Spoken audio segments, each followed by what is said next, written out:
윤석열 대통령의 경찰 치안감 인사 번복 논란과 관련해 중대한 국기문란이라며 경찰을 강도 높게 질책했습니다. 애초에 인사 번복이 아니라고 선을 그었는데요. 이 시각 정치권 이슈 곽관용 국민의힘 남양주을 당협위원장, 설주환 더불어민주당 법률지원단 소속 변호사와 함께 짚어보겠습니다. 안녕하십니까? 네, 어서 오십시오. 본격적인 대담에 앞서서 오늘 오전 출근길에서 윤석열 대통령 어떻게 발언을 했는지 먼저 들어보도록 하겠습니다. 참 어이가 없는 일이 벌어졌습니다. 경찰에서 행안부로 자체적으로 추천한 인사를 그냥 고지를 해버린 거예요. 어떻게 보면 국기문란일 수도 있고 인사권자는 대통령입니다.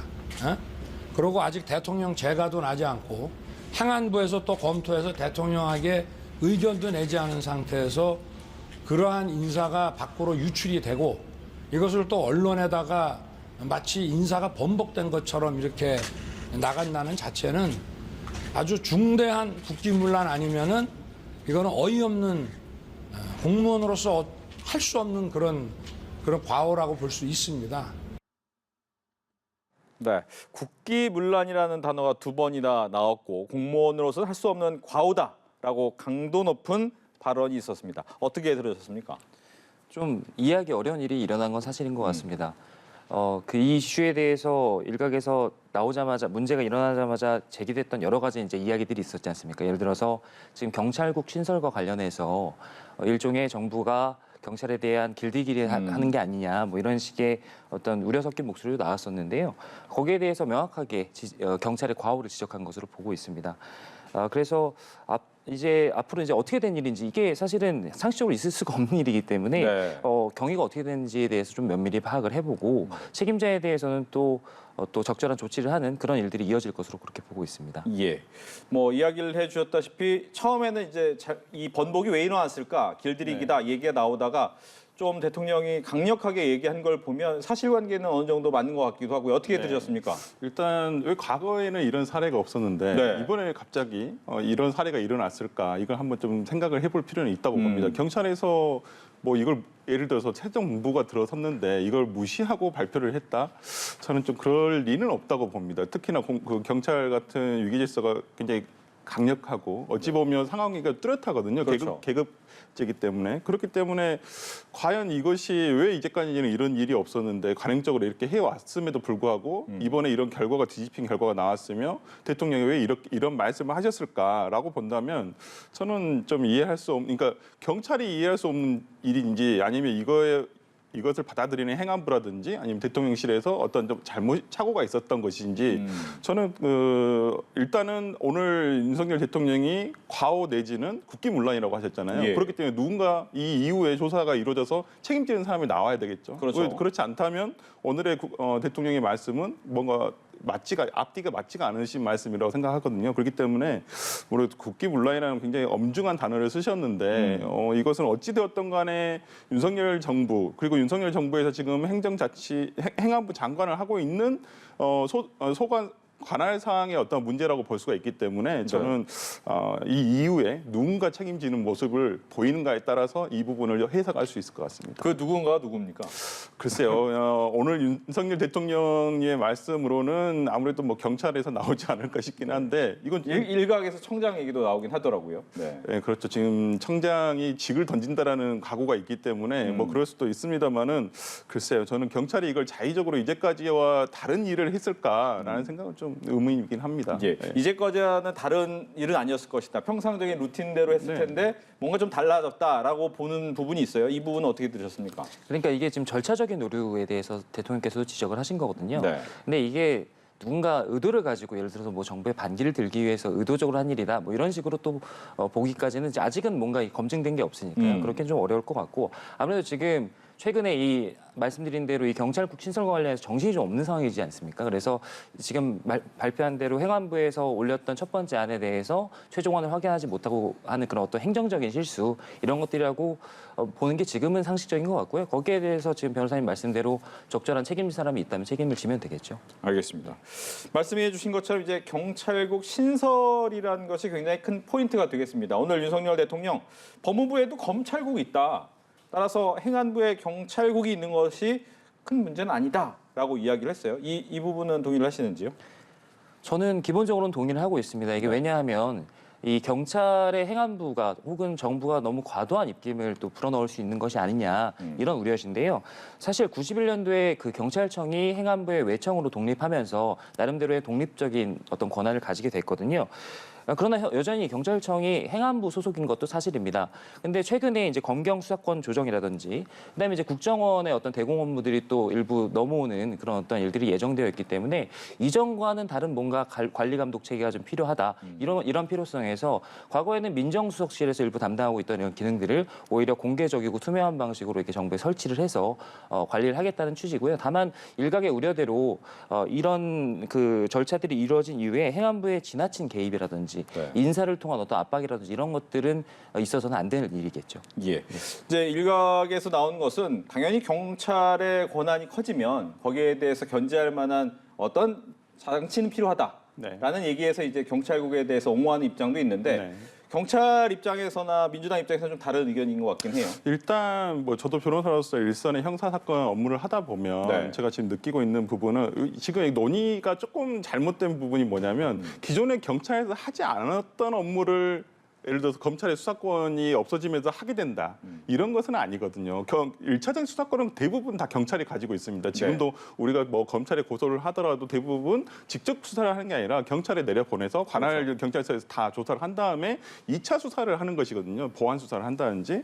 그렇기 때문에 지금 뭐 대공 업무 수사 같은 경우에도 지금 경찰에서 하고 있습니다. 이 부분 하고 있고 이제 국정원에서 이제 2024년 이제 한 유예 기간을 두고 이제 넘긴다는 것이거든요. 그렇다 손 친다면 저는 그 경찰의 권한이 비대해진다라고는 보지는 않습니다. 기존에 또 하고 있었던 업무를 그냥 검찰에서 이것을 1차 수사권을 없앤다는 것이고 국정원에서는 국내 업무를 하지 않기 위해서 이것을 하지 않겠다는 것이거든요. 그렇기 때문에 경찰의 비대화, 물론 경찰 조직이 엄청 큰 것은 사실입니다. 검찰보다 훨씬 더 큰 조직이기 때문에 이 부분에 대해서는 적절한 규제와 그다음 견제가 필요하다는 것은 누구나 동의할 것이라고 생각을 하고 그렇지만 오늘 대통령께서 말씀하신 법무부의 검찰국과 행안부의 경찰국은 저는 다르다고 보거든요. 네. 기존의 행안부에서는 경찰청 업무에 대해서 치안 업무가 관할 업무가 아니었어요.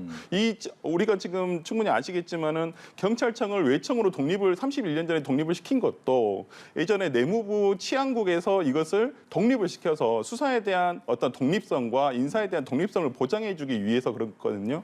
그렇다고 검찰에 있는 법무부도 마찬가지입니다. 인사에 대한 관리를 하지만은 우리가 지금 뭐 어저께도 있었습니다만은 인사에 있어서 독립성을 보장해주기 위해서 검찰총장의 의견을 들어야 된다라고 돼 있잖아요. 네. 법무부 장관은. 그렇기 때문에 저는 이 대통령님이 이 부분에 대해서 검찰국과 법무부의 검찰국과 그다음에 행안부의 경찰국을 두는 것을 같이 생각하시는 부분은 조금 뭔가 오해하신 부분이 있지 않느냐라고 생각합니다.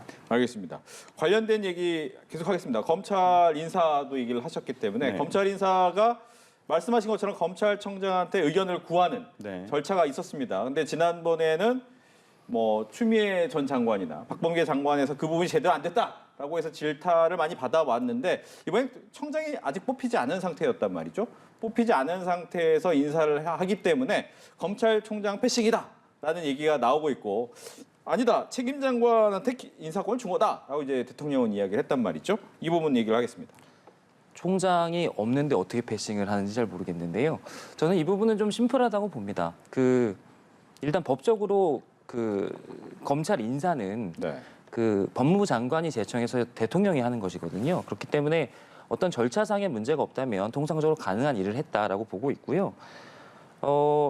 검찰총장도 심지어 장관이 제청해서 대통령이 임명합니다. 그래서 문제가 없는 지금 절차라고 보고 있는데 저는 오히려 이 한동훈 장관에 대한 이야기들을 계속 이렇게 하면서 비판을 하는 것이 조금 특이하게 보이긴 합니다. 민주당에서 오히려 이 한동훈 장관이 가진 어떤 상징성 이런 것들, 존재감을 계속해서 키워주는 모양새라서 좀 흥미롭게 보고 있습니다. 네. 오히려 한동훈 장관의 요즘에 뭐 여론조사해 보니까 대선 후보로도 올라오긴 하던데 네. 이제 너무 한동훈 장관의 견제가 심해지는 것 아니냐라는 얘기도 나오면서 말씀하신 것처럼 당연히 검찰총장이 있었으면 했을 텐데 네. 현재 뭐 원 구성도 안 되고 따라서 검찰총장까지 언제 기다리겠느냐라는 것이 이제 입장이에요.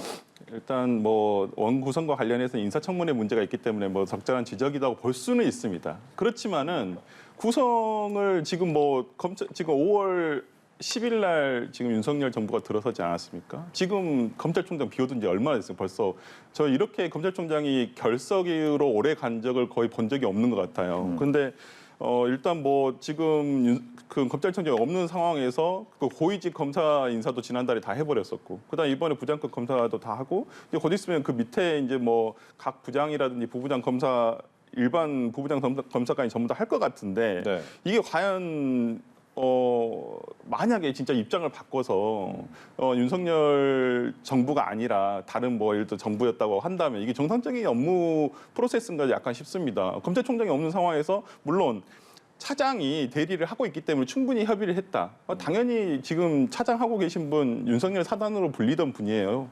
그리고 어저께 인사도 마찬가지로 다 대부분이 윤석열 사단이었어요. 우리가 알만하신 분들, 그분들 다시 다 자천됐다가 뭐 본인들이 자천이라고 하시니까 자천됐다가 지금 다 복귀하셨어요. 일선 수사 부서로. 그리고 기존에 뭐 저는 뭐 이해할 수 없는데 친문 검사들이 있다고 하는데 뭐 저는 문재인 정부에서 친문 검사가 있었는지 잘 모르겠습니다. 솔직히 말씀드리면 그분들에 대해서 자신들과 뜻이 좀 다르다 아니면 방향이 다르다 해서 전부 다 법무연수원으로 보내버렸어요. 저는 왜 같은 본인들이 한동훈 장관도 마찬가지지만 본인이 자기가 자천당해서 법무연수원 근무했다고 했잖아요. 그러면 자천을 시킨 거잖아요. 이번에도 법무연수원 보낸 것은. 그렇다고 본다면 이걸 똑같이 이렇게 한다면 정말 저는 검찰의 정치적 독립성을 훼손하는 일이라고 봐요. 이러면 계속 정권이 바뀔 때마다 어떤 정권에 줄을 선 검사들은 승진을 하고 안 그런 사람들 전부 다 법무연수원 가야 되고 이런 일이 반복된다면 검찰이 그럼 정권의 눈치를 안 보게 되겠느냐 저는 그 생각을 하고 정말 항상 윤석열 대통령이 검찰총장 시절에 인사의 독립성 그다음에 검찰의 독립성을 정말 주장을 많이 하셨지 않습니까? 저는 이걸 좀 지켜주셨으면 좋겠습니다. 네. 예. 일각에서 나오는 이제 검찰공화국 아니냐라는 지적인 것 같은데 여기에 대해서도 좀 얘기를 해주신다면요. 뭐 검찰공화국 이게 사실은 정권이 바뀌면 지금 변호사님께서는 이번 정부에서 일어나고 있는 지금 초반에 일어나고 있는 일들이 특이한 일이다 이런 어떤 시각을 갖고 계신 것 같은데요. 어떤 정부든지 정권 교체가 이루어지고 나면 그 정권의 어떤 쇄신이나 또 국정 분위기 쇄신을 위해서 각 부처에 대한 인사 조치가 이루어지는 것은 또 당연한 일이고요. 그런 상황에서 지금 국회가 공전하고 있기 때문에 필요한 인사들을 또 할 수 있는 일들은 상황에 맞춰서 할 수 있는 겁니다. 그래서 전 다시 한번 말씀드리지만 이 부분이 뭐 그렇게 특이하거나 특별히 저희가 뭐 논박할 만한 그런 상황은 아니라고 생각하고 있습니다. 네. 결과적으로 이 부분을 어떻게 보느냐는 이제 여야의 시선이 확연히 다르다라는 부분을 다시 한번 확인을 할 수 있었습니다.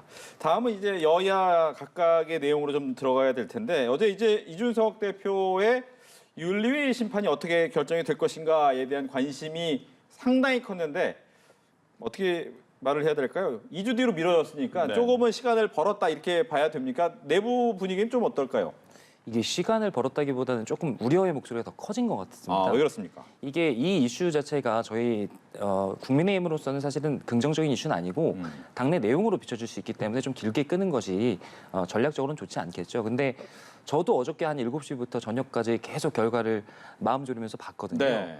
근데 나와서 처음에 아직 결정이 안 됐고 7월 7일 날 다시 재심하겠다 이렇게 말씀을 하시는 걸 보고 처음엔 놀랐는데 나중에 계속 곱씹어 보니까 이게 뭔가 필요한 절차가 더 원래부터 있었구나라는 생각을 저는 하게 됐습니다.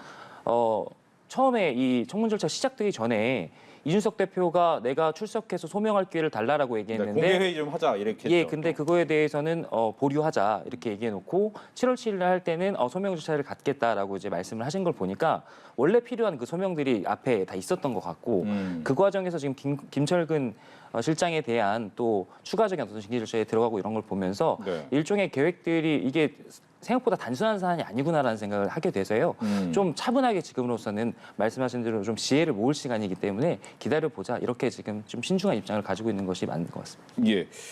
뭐 추가적으로 질문을 드리면 김철근 정무실장 같은 경우엔 징계 절차가 시작이 됐는데 본인은 이거 무효다 없다라고 얘기를 했단 말이죠. 하지만 이미 징계 절차가 시작이 됐기 때문에 뭐 문제 있는 거 아니냐라는 시선도 있기 때문에 이건 어떻게 봐야 됩니까? 이게 당원 당규상 해석의 여지가 좀 있는 것 같습니다. 그러니까 김철근 정무실장께서 지금 제시하시는 부분은 원래 이렇게 징계 절차에 돌입하기 전에 당무감사위원회의 어떤 승인 하에 그 회부할 수 있도록 되어 있는데 그 절차를 밟지 않았다. 자기는 참고인 자격으로 갔다가 바로 이렇게 뭐랄까 이제 이 대상으로 지금 전환이 된 거기 때문에 이 부분이 절차적으로 부당하다라고 밝히시고 계신데요.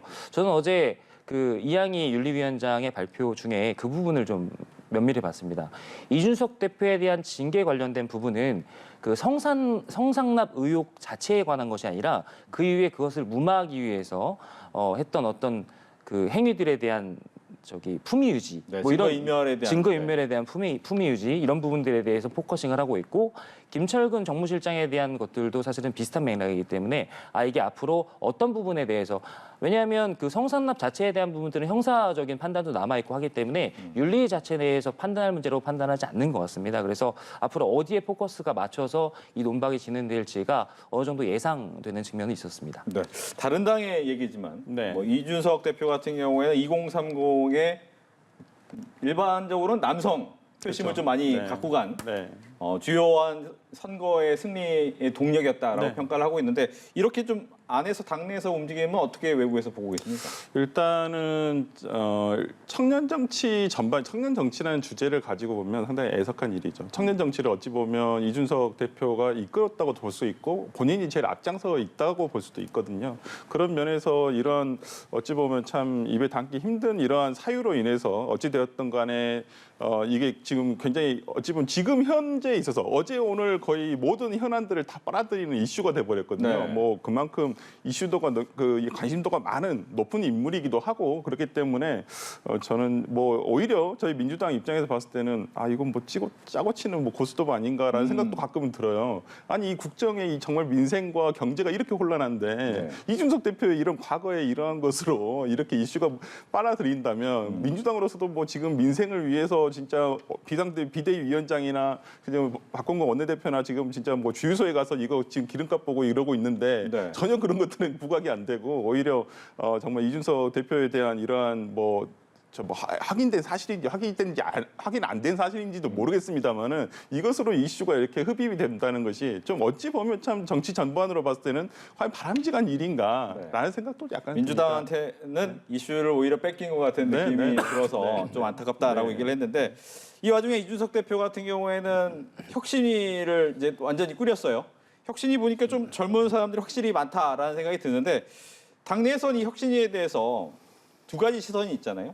즉 새로운 혁신을 위해서 당연히 필요한 조직을 만들었다라고 보는 사람도 있지만 이준석 대표의 사조직 아니냐, 즉 이준석 대표의 당권을 공고히 하기 위해서 만들어진 거 아니냐라는 시선도 있단 말이죠. 어떻게 봐야 됩니까? 이게 이준석의 개인 어떤 사조직이다라는 거는 사실은 구성 단계에서 이미 조금 불식된 논란입니다. 각 최고위원들께서 추천을 한 인사들로 승인해서 구성이 됐고요. 그 인사들의 면면을 보더라도 딱히 이준석 대표랑은 접점을 찾기 힘든 인사들도 많기 때문에 이 부분에 대해서는 조금 오해가 없을 것 같고요, 이제는. 다만 이제 논란이 되고 있는 부분은 이 혁신위가 어떤 일을 할 것이냐라는 그렇죠. 겁니다. 당무 전반에 대한 어떤 혁신 업무는 언제나 통상적으로 하는 일들이고 그러나 지금은 한 1년 반가량 남은 총선을 앞두고 이 공천 개혁을 어떻게 할 것이냐라는 부분이 아마 키포인트가 될 것 같습니다. 이 혁신위 자체가 공천권을 쥐고 있는 조직은 아니기 때문에 그런 부분에 있어서 뭐 절대적인 권한을 행사하기는 좀 어렵겠지만 다만 저희가 지금 공천과 관련해서 예상 가능한 공천 시스템을 만들어야 한다는 어떤 필요성은 있고요. 그런 부분들에 대해서 일정 부분 이론적인 역할을 하고 또 백그라운드를 만들어주는 그런 역할 정도를 하면 건강하지 않을까 그렇게 보고 있습니다. 네. 하지만 공천론을 가지고 만약 손대기 시작하면 다른 당권에 1년 정도 뒤에 있을 당권 도전하는 다른 분들이 좀 쉽게 놔주지 않을 것 같다라는 생각도 들고요. 그러니까 공천 룰에 관련해서 이것들을 변경하거나 수정하거나 할 때 문제가 생기는 것은 이해 당사자들이 있을 네. 때입니다. 근데 지금 그러기에는 너무 총선이 멀리 남았고요. 지금 아마 공천 관련해서 할 수 있는 개혁들은 정말로 이 공천, 그러니까 당의 공천을 받기 위해서 어떤 역량들을 검증받고 준비할 수 있을 만한 어떤 조건들과 기준들을 만드는 일, 여기에 그칠 거기 때문에 제가 봤을 때 이해 관계와 관련된 갈등이나 충돌들은 지금 단계에서 일어나기 어렵다, 그렇게 보고 있습니다. 알겠습니다. 이런 혁신은 원래 민주당에서 했어야 되는데 오늘 네. 민주당 보니까 1박 2일 워크숍, 네. 위원 워크숍 있다는데 네, 네. 이런 얘기 좀 나올까요? 네, 아마 뭐 심도 있는 난상 토론이 이루어지지 않을까라는 생각하고요. 지금 뭐 오늘 내일간 해서 아마 서로의 어떤 갈등도 조정할 수 있는 기회가 될 수 있을 것 같고, 네. 그리고 이번에 당 대표 선거와 전당대회와 관련해서도 아마 여러 가지 얘기가 오갈 것으로 생각합니다. 제가 얼마 전에 그 우상호 비대위원장과 뭐 이렇게 어느 자리에서 이렇게 사석에서 이렇게 만나서 얘기를 들어보니 우상호 비대위원장도 이런 갈등, 당의 갈등 요소들을 충분히 인지하고 있고 이걸 해소하기 위해서 굉장히 노력을 많이 하고 계시거든요.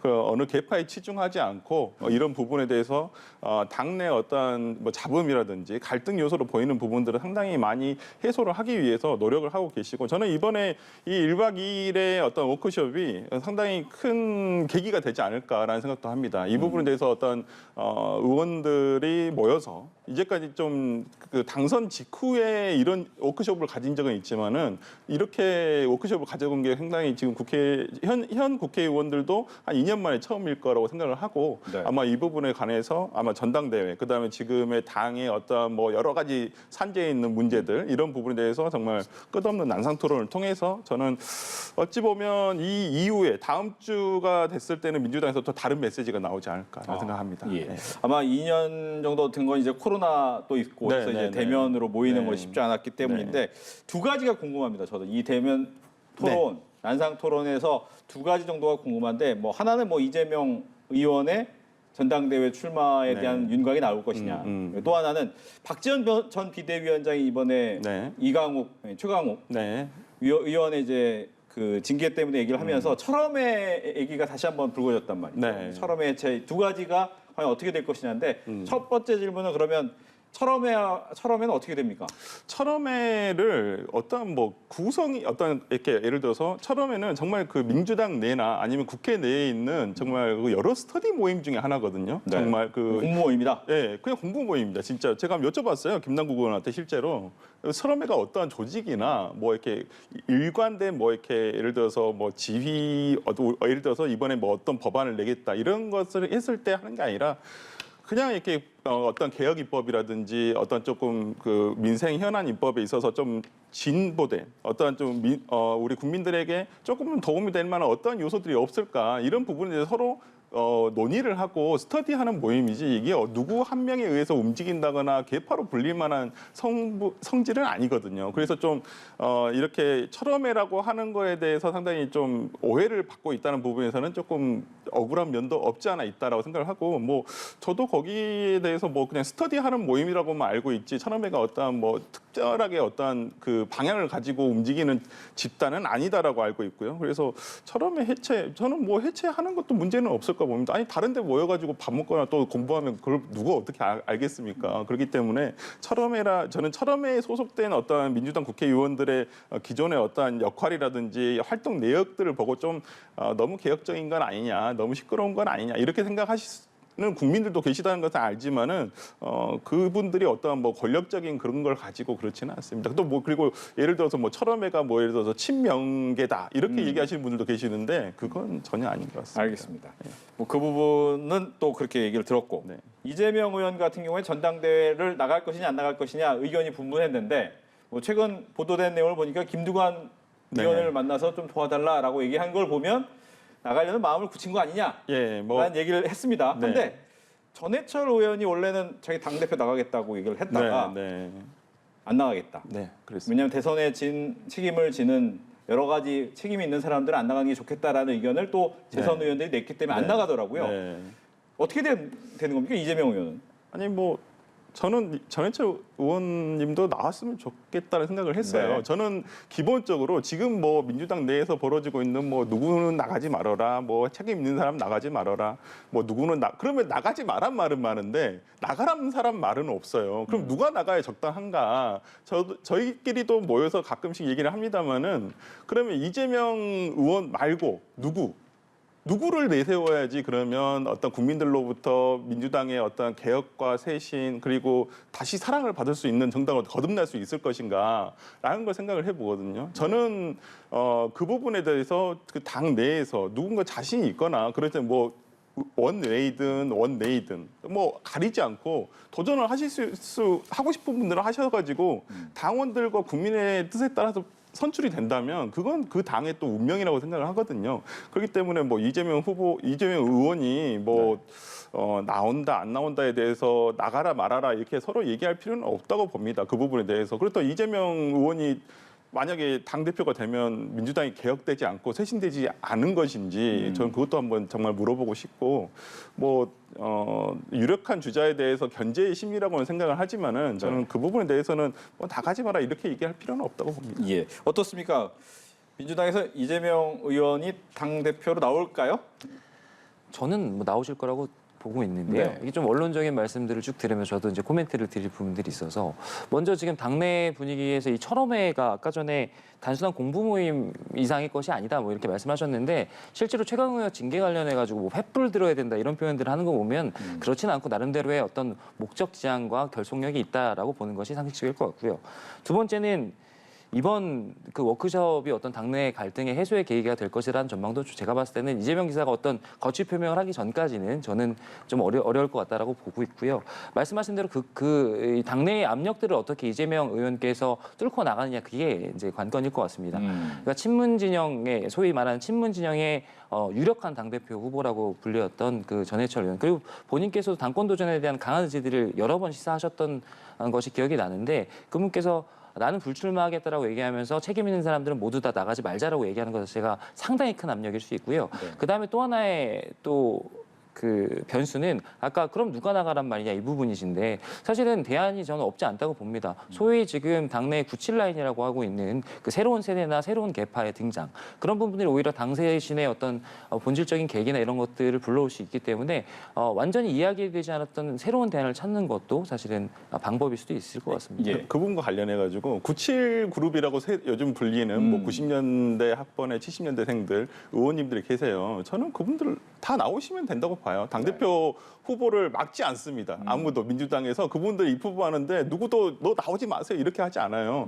저는 자신이 있으시면 좀 이렇게 참가를 하셔가지고 투표 받으시면 돼요. 선택을 받으시면 되는 것이지 그걸 가지고 뭐 아니 그 자기들은 나갈 건데 그러면 이재명 의원은 나오지 말아주세요. 이건 좀 아니지 않습니까? 그것이 오히려 공정한 경쟁이라고 볼 수도 없고 당원들의 선택권을 저는 해치는 문제라고 봐요. 그렇기 때문에 오히려 정당이라는 민주적 정당성을 확보를 해야 되는 정당이라는 선출 절차에서 아니 내가 나갈 거니까 너는 나오지 마. 이게 무슨 나는 해괴한 말인지를 이해할 수 없습니다. 그러니까 누구든 나와서 선택을 받으면 되는 것이고 거기에 따라서 어떤 뭐 최고위원으로 나가서 자기는 최고위원으로서 선택을 받고 싶다. 아니면 당대표로 나가서 당대표로서의 역할을 하고 싶다라고 해서 평가받으면 됩니다. 저는 그거에 대해서 뭐 왈가왈부할 필요가 없는데 그걸 괜히 이렇게 뭐 한쪽 그룹에서 뭐 책임 있는 사람 나오지 말아라.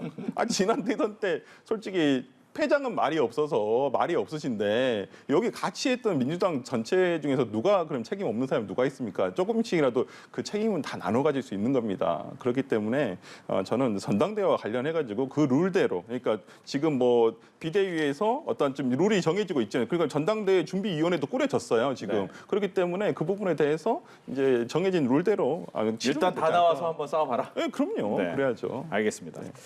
다음은 이제 국회 원구성 협상 위한 부분이 이게 조금은 사실 진실 공방으로 됐습니다. 고소 고발 취하를 놓고 뭐 약간 협상의 여지가 있는 듯 하다가 고소 고발 얘기가 나오자 이제 더 심각한 상태로 바뀌었는데 상황이 어떻게 돼야 됩니까 이건? 근데 원론적으로 여야 모두 좀 자중할 필요가 있습니다. 지금 상황에서 이렇게 민생 현안들이 밀려 있는데 국회가 공전한다는 것 자체가 당을 떠나서 이건 국민들에게 좋지 않은 일이기 때문에 그리고 흘러가는 양상이 제가 보기에는 너무나 건강하지 못한 양상입니다.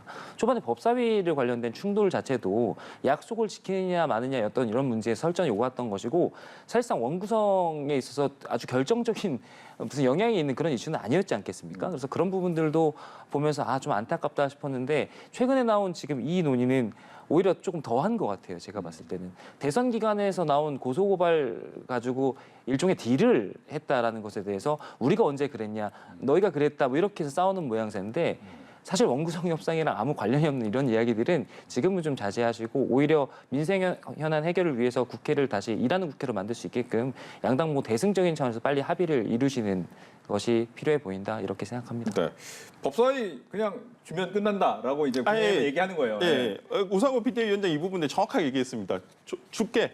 대신 그때 합의한 대로 법사위의 위상을 바꿔야 된다. 그것이 선제적인 조건이라고 분명히 얘기를 했거든요. 근데 지금 권성동 원내대표 정말 저번부터 너무 이렇게 합의사안 너무 쉽게 손바닥 뒤집어서 너무 실망이긴 한데 아니 그대로 있는 대로 주라는 거예요. 바꾸지 말고. 그게 어디 있습니까? 과거에 저는 국민의힘의 전신이었던 예전에 새누리당의 여상규 의원이 법사위원장 하면서 정말 민생 법안 다 망쳤어요. 그때 하나도 통과가 되지 않습니다. 각 상임위에서 열심히 법안 만들어서 법사위에 보내면 뭐합니까? 본회의에 올라가지를 못하는데 저는 이런 태업으로 빠질까 봐 걱정이어서 민주당이 우려를 하는 것이고 그래서 법사위가 다른 상임위의 위가 아니지 않습니까? 그렇기 때문에 체계자구 심사 권한만 놔두고 그대로 그러니까 원래 문구 그대로 놔두고 준다는 거예요. 우상호 비대위원장이 거짓말한 것도 아니고 그대로 한다는 건데 권성동 원내대표 지금 엉뚱한 얘기로 지금 하는 거예요. 그리고 두 번째로 선거 기간에 이루어졌던 고소고발은 대부분 다 지나면 이것이 이제 정쟁적인 고소고발들이 많기 때문에 보통 대선이 끝나면 그러니까 숫자를 맞춰서 대부분 양 당이 합의를 해서 취하를 합니다. 이게 뭐 그 정치 대선 과정에서 일어난 일이기도 하기 때문에 네. 그래서 이 부분에 대해서 아마 실무자 선에서 논의가 갔던 것 같은데 이 부분에 대해서 권성동 원내대표가 꼭 이렇게 말씀하실 필요가 있었을까? 법사위에 대해서 잠깐 듣겠습니다. 그냥 하던 대로 다 주면 되는데 왜 안 고치느냐 이거죠. 네. 근데 저는 합의 사항은 중요하다고 생각합니다. 그래서 지금 우상호 비대위원장께서 말씀하신 대로 이게 원래 그 계획대로 법사위를 이번에 하반기에 국민의힘이 가져간다고 한다면 말씀하신 대로 그 법안이 법사위에 머무르는 기간을 축소하는 문제라든지 그 체계자구 심사권 이외의 여러 가지 권한들을 축소하는 문제들을 조정해서 저는 약속대로 이행하는 것이 바람직하다 이렇게 생각합니다. 알겠습니다. 언제 먼저 축소하느냐 아니면 받고 나서 축소하느냐 이 두 가지가 가장 큰 논란이 되는 것 같은데요. 어떻게 진행되는지 좀 살펴봐야 될 것 같고요. 오늘 정치권 이슈는 두 분과 함께했습니다. 오늘 이야기 잘 들었습니다.